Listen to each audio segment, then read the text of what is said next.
Gracious good day to one and all once again. 'Tis I, Norton the First, by grace of God, Emperor of the United States and Protector of Mexico. Back with you all once again for another episode of Emperor Norton's fantastic history vlog. The epaulets are not behaving today. Today is April 14, 2021. We'll be covering the 14th to the 20th. This is episode number 207. It's our 395th day living under COVID-19 restrictions. Okay, a couple of programming notes. First of all, there will be a different program for the weekend edition with the Countess. We're not going to be doing the show like we normally do on Saturday, although that's switching to Sunday.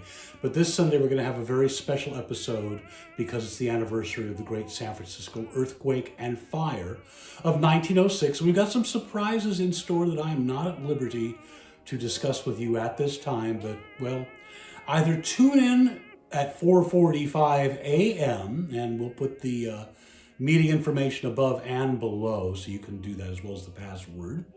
Or hopefully, if we figure out how to work these things and are able to record it, we'll put it up later. One way or another, we're going to get something out there on the weekend. And we're going to be talking about the great earthquake and fire as well today, but just one little part of it.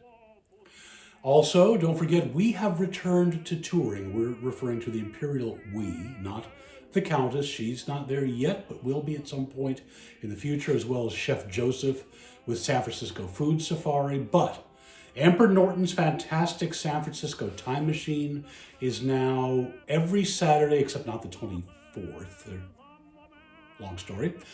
At 11 a.m. from Union Square. We're trying to keep the groups to about 10 to 15. Want more information? Go to emperornortontour.com. As long as we're on the subject, don't forget to like, comment, subscribe down below. Click that little bell so you get an alert whenever we have a new episode up. Also, we appreciate our generous donors. So here's where you can leave a donation for us. We couldn't do this without you. So thank you all very, very much. Well, let's get on with the show. We begin, as we always do, with our national days. April 14, today is Look Up at the Sky Day. We've fulfilled our obligation. April 15, aside from being tax day and the anniversary of the sinking of the Titanic, is High Five Day. Don't leave me hanging. April 16 is Wear Your Pajamas to Work Day. I think a lot of us have been doing that in the last year, haven't we? The 17th is Bat Appreciation Day, so appreciate your bat. And National Cheese Ball Day. Hats off to the Firesign Theater. The 18th is National Animal Cracker Day. Day. Okay. Do you like animal crackers in your soup? The 19th is National Garlic Day and also, I suppose, National Mouthwash Day. Well, we do love some garlic, don't we? And the 20th is Lima Bean Respect Day. So respect your lima beans. It's an imperial order. Epaulets are acting up again. There we go. Well, let's move on to the topic of today's show, which is the great San Francisco earthquake as seen through the eyes of Enrico Caruso. This material is taken from the Museum of the City of San Francisco. It was originally published in The Sketch, a London magazine, and it's reprinted in the theater, but the original magazine. But the original publication date is July 1, 1906, so just a few months after the great earthquake and fire, and Caruso's memory is probably still fresh, but there's some discrepancies in the story as we'll get to at the end, but this is how he sees it. He was considered to be one of the finest operatic tenors of all time. He'd just come to San Francisco for his triumphant West Coast premiere in Carmen and settled into his suite at the Palace Hotel around 2 or 3 in the morning, if memory serves correctly, and we'll pick it up in Caruso's words from there. You asked me to say what I saw and what I did during the terrible days which witnessed the destruction of San Francisco. Well, there have been many accounts of my so-called adventures published in the American newspapers, and most of them have not quite been correct. Some of the papers said I was terribly frightened, that I went half crazy with fear, that I dragged my valise out of the hotel into the square and sat upon it and wept. But all this is untrue. I was frightened as many others were, but I did not lose my head. I was stopping at the Palace Hotel where many of the fellow artists were staying, and very comfortable it was. I had a room on the 5th floor on Tuesday evening, the night before the great catastrophe.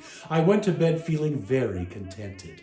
I had sung Carmen that night, and the opera had one with fine éclat. It's a word I've never seen before. Éclat, I think. We were all pleased, and as I said before, I went to bed that night feeling happy and contented. But what an awakening! You must know that I am not a very heavy sleeper. I didn't know that. I always wake early, and when I feel restless, I get up and go for a walk. So on Wednesday morning, early, I wake up about 5 o'clock feeling my bed rocking as though I am in a ship on the ocean, and for a moment I think I am dreaming that I'm crossing the water on my way back to my beautiful country. And so I take no notice for a moment, and then, as the rocking continues, I go up to the window, raise the shade, and look out. What I see makes me tremble with fear. I see the buildings toppling over, big pieces of masonry falling, and from the street below I hear the cries and screams of men, women, and children.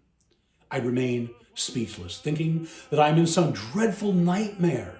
And for something like 40 seconds, I stand there while the buildings fall and my room still rocks like a boat on the sea. And during that 40 seconds, I think 40,000 different things. All that I have ever done in my life passes before me. And I remember trivial things and important things. I think of my first appearance in the Grand Opera, and I feel nervous as to my reception. And again, I think I'm going through last night's Carmen. And then I gather my faculties together and call for my valet. He comes rushing in, quite cool, and without any tremor in his voice says, "It is nothing." But all the same, he advises me to dress quickly and to go into the open, lest the hotel fall and crush us to powder. By this time, the plaster on the ceiling has fallen in a great shower, covering the bed and the carpet and the furniture, and I, too, begin to think it's time to get busy. My valet gives me some clothes. I know not what the garments are, but I get into a pair of trousers, into a coat, and draw some socks and my shoes, and every now and again the room trembles so that I jump and feel very nervous. I do not deny that I feel nervous, for I still think the building will fall to the ground and crush us. All the time we hear the sound of crushing masonry and the cries of frightened people. Then we go down the stairs into the street. My valet, brave fellow that he is, goes back and bundles all my things into trunks and drags them down 6 flights of stairs and out into the open one by one. While he is gone for another and another, I watch those that have already arrived, and presently someone comes and tries to take my trunks, saying they are his. I say, "No, they are mine." But he does not go away. Then a soldier comes to me. I tell him this man wants to take my trunks and that I am Caruso, the artist who sang in Carmen the night before. He remembers me and makes the man who takes an interest in my baggage skidoo, as the Americans say. Then I make my way to Union Square, where I see some of my friends, and one of them tells me he has lost everything except his voice, but he is thankful that he has still got that. And they tell me to come to a house that is still standing, but I say houses are not safe. Nothing is safe but the open square, and I prefer to remain in a place where there is no fear of being buried by falling buildings. So I lie down in the square for a little rest while my valet goes and looks after the luggage, and soon I begin to see the flames, and all the city seems to be on fire. All the day I wander about, and I tell my valet we must try to get away, but the soldiers will not let us pass. We find no vehicle to find our luggage, and this night we are forced to sleep on the hard ground in the open. My limbs ache, yet from so rough a bed. Then my valet succeeds in getting a man with a cart who says he will take us to the Oakland ferry for a certain sum, and we agree to his terms. We pile the luggage into the cart and climb in after it, and the man whips up his horse and we start. We pass terrible scenes on the way, buildings in ruin, and everywhere there seems to be smoke and dust. The driver seems in no hurry, which makes me impatient at times, for I am longing to return to New York, where I know I shall find a ship to take me to my beautiful Italy and my wife and my little boys. When we arrive in Oakland, we find a train there which is just about to start, and the officials are very polite, take charge of my luggage and tell me to go on board, which I am very glad to do. The trip to New York seems very long and tedious, and I sleep very little. I can still feel the tremble rocking, which made me sick. Every now and then I sleep an hour at a time, where the experience was a terrible one. So that's his account. Now, there are some other stories that we have heard. In particular, they are in this book, the San Francisco earthquake. And these are taken from eyewitness accounts, so take it with a grain of salt, or take what Caruso said with a grain of salt. One is the report that he sang from the Palace Hotel to test his voice. This is very controversial. He says it never happened, but there are eyewitness accounts in the book that say he sang from Kigalita Manina, which I think is from La Boheme. That's one. Some say he spent the night in Golden Gate Park, but it seems from his description he spent the night in Union Square. There are also reports of him on Telegraph Hill sketching the fire, and we're going to use some of those illustrations we have already perhaps today of him observing the fire that he made himself. So who knows on that one? And the last one was that when he got to the ferry building to take the ferry to Oakland, they didn't believe that he was actually Caruso, and they made him sing before getting on board. Once again, it's from this book, and it's an eyewitness account, so who knows? We don't write history. History writes itself, but sources can be unreliable. We know that for sure. So we'll never settle that one.